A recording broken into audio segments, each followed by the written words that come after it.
wanted to bring something to the attention of the people out there in the world that might be going through some pretty traumatic events. Um, so we'll first start with the fact that those traumas that you're going through only can define you if you don't transmute them. So, what we want to talk about is how we ourselves have learned to transmute those traumas. Um, and so, the biggest trauma for everybody is pretty much a financial trauma. The ups and downs of whether you're in business, whether you have a job, whether whatever is happening with you. There's always the trauma of having the stress of making ends meet, wanting to be able to do what you want, but having to work a job that maybe you don't like. Even if you're in business, having to deal with clients that you may not like, or just being in situations where you don't even know how you're going to make it happen for that next month or that next rent or that next bill. And from what we've seen is that the moment that you start to see those experiences as just prerequisites to becoming the version of you that doesn't even phase, the sooner you get to the point where the reality around you just starts to shift and change with your inner state. And then all the things that you thought were obstacles that would not be able to be overcome, they just start to just dissipate themselves into, wow, those things that looked bad became opportunities. Yeah. So I'll say that it's so easy to fall into the trap of thinking that whatever you're going through right in this moment is going to destroy you. Mm-hmm. It's so easy to fall into that, it's the very slippery slope of like, damn, these bills are gonna, like, I gotta pay these bills. I don't know what's gonna happen. What am I gonna do? And, you might start to panic, and, it's its own little situation of things that people go through when, their thought process is when going through things like this. But if you, one, plan, because when you manifest, it's a form of planning. You can think of it as when you stick to that plan and continue to do the steps of that plan, then I don't want to just say it works out, but it works out. Mm-hmm. Honestly, like, you end up, and it'll get very close, like down to the wire. Like you really won't know what's happening, or no, you would know what's happening, but you're at that point of uncertainty. It's either one, I'm going to continue on with my manifested plan, or I'm going to bail out because I don't know what else to do. Mm-hmm.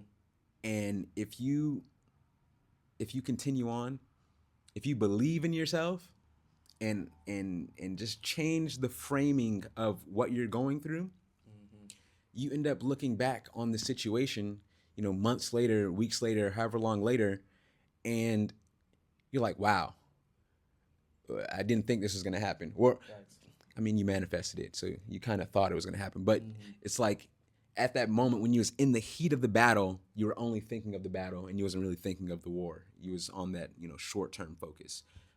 But yeah, believing in yourself and just, I know this is going to work out for me. Because it will. Why wouldn't it work out for you? Mm-hmm. The only reason it wouldn't work out is if you had some doubt in the manifestation process in general. Exactly. Mm-hmm. Would you like to add or something? Yes, because especially when you're centering on the thing of like, it will get down to the wire, and what you're saying by that is basically when your manifestations are going to come to you. A lot of people feel as though the manifestation should show itself with a signpost that's very easy to see, and it'll just be like, yeah, it's coming to me and I'm about to get it, and there's no worries and everything. It's like, no, but you have to understand that before that manifestation is coming, there is going to be an untold amount of doubts in your mind and things that are making you think that, oh, it's possible this is not gonna work. Did I make the right decision? This might be it for me. I don't know what I'm gonna do if this doesn't work out. And it's like that fear, those stresses, those almost like it's like the pulling back of a slingshot, like that tension of pulling and pulling and pulling and pulling. That's what it feels like. It's like you're that little rope there that's getting like strung, and you're just feeling the pressure, the pressure, the pressure, the pressure. And what most people do is they let go right before they're about to fling off into space with their manifestation. They just, oh no, actually, that's too much. I don't want to stress myself to this degree to get to my manifestation, Right. if it's going to be this difficult internally. But that difficulty in your mind is necessary to get you to the point where you can actually be in a calm vibration no matter what happens outside of you. And then when that starts to happen, then all the manifestations start coming faster. Everything starts to just basically be laid out like a red carpet for you, because you expect it to be. Like, and even if it doesn't present itself in the way that you think it's supposed to, you're still anticipating your highest good coming to you. At all times. Mm. Yeah, at all times. So, damn, I lost my thought. So, well, I mean, I guess we can kind of transition into it being less like financial, because you know, financial things are always going to be around, and Yeah. that might not be everyone's current vice. So, I'd like to now transition into maybe transmuting emotions, transmuting certain mental states, so that now you can get through whatever you need to get through. And one way that a good way I think would be talking about my past traumas, my past situations, and where I was at mentally at this point, and I guess like where I'm at now, since I'm past them. But to be specific, so I was in a car accident when I was like maybe 11 or 12, like decades ago, right? And it stemmed from, at least, and this is me looking back, but it stemmed from me not wanting to say something. Like, I basically held myself back. And the situation was, we was in New York. Yeah, we was in New York, and I think we were moving something. We had to move some stuff for our grandparents, and we're in the car, and it's three of us in the back seat, and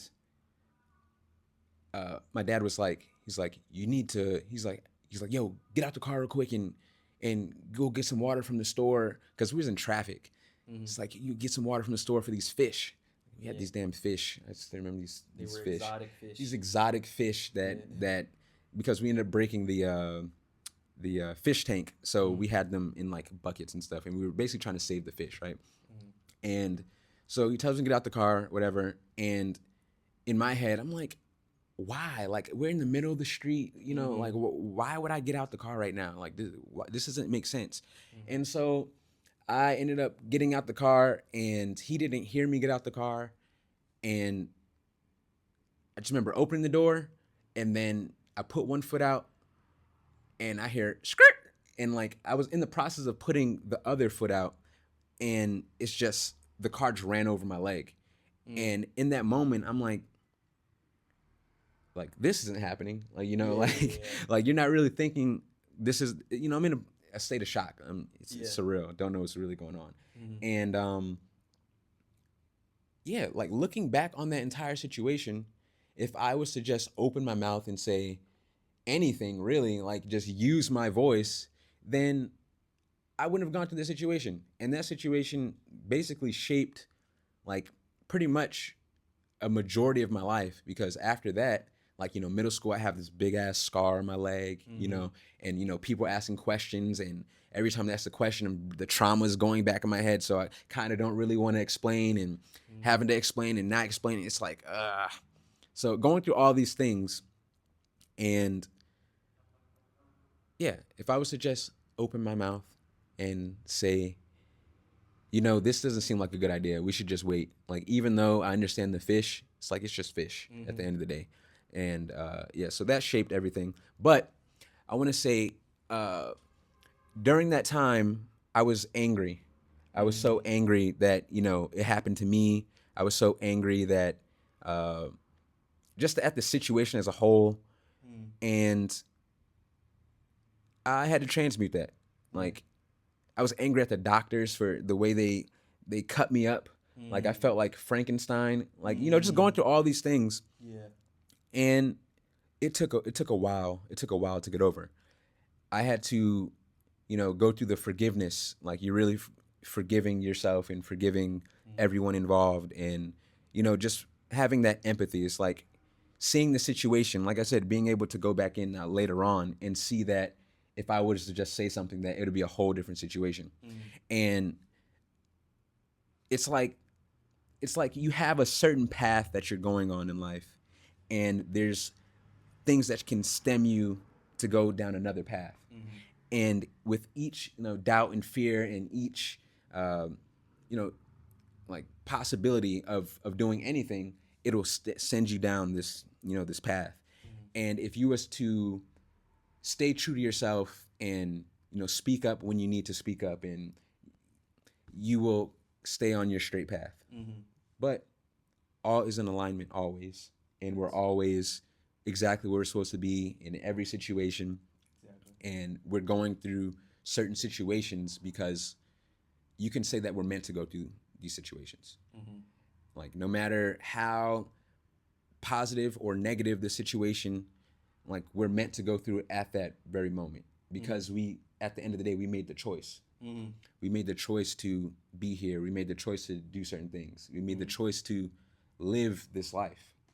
And so with living this life, we have to now transmute the things that we go through. We have to take certain situations and see the lesson in them, transmuting this pain that we've gone through and turning it into something to learn from, so that then, further on down the line, you won't go through the same thing again. Or you might have a different perspective when reaching a different, like going through another situation. Like, you have us, you done basically configured this lens to be at a certain magnification, essentially, is the way I'm thinking about it. And in doing so, now you have a unique perspective. A unique perspective only that you have. So, yeah. And yeah, with that perspective and lens that is basically shaped like a sculpture. Like the sculptor has to chisel away the excess in order to get to the beautiful sculpture that is beneath, that they're seeing in their mind's eye. And that process is always happening to us as we go through experiences in life. Even with myself having to deal with my own anger and my tendency to want to argue and things like that. And people meet me nowadays and they're like, there's no way. There's what? Like, Who is this? like, you're the person who's like, no worries, peace, prosperity, is always like very, very understanding with everyone. Like, most people would never know that I used to be in a completely different disposition. Like, I was very prone to get angry at things and want to fight about things and want to debate. And that transmutation of this tendency to want to argue and get angry got turned into a tendency to research, to dig deeper into things that other people would just overlook. And there's always a way to take the things that you assume are negatives or bad traits of character and turn them into a positive trait that can propel you forward in life. But you have to, first of all, one, not judge yourself to the point where you just deem these parts of yourself as dark or bad and unsolvable. Then you're able to be aware of them, look at them from an objective point of view so that you can then see how can I turn this trait within myself into something that could help me and the world, or at least the people around me, rather than causing chaos or destruction in my own mind and in the external world, because the external world is only a mirror of your internal world anyway. So I think that is the beauty of transmutation, is being able to see every obstacle, every experience, every person, every disagreement or argument or whatever it is as an opportunity to learn more about the self, an opportunity to dig deeper into what are my triggers, what are the things that I could level up within myself that allows me to live in this life in a way where it is effortless for me to grow, rather than if it's effortless for me to just keep falling deeper into these spirals of, you know, anguish or envy or jealousy or any of these things. It's like the only way you can even fall into those traps is if you've now allowed yourself to attach to external things that don't promote growth within you. And I think that's that really is the point of transmutation, is so that we never stop growing and we see that as human beings, that's how we're always supposed to be. So yeah, that's pretty much it. Cool.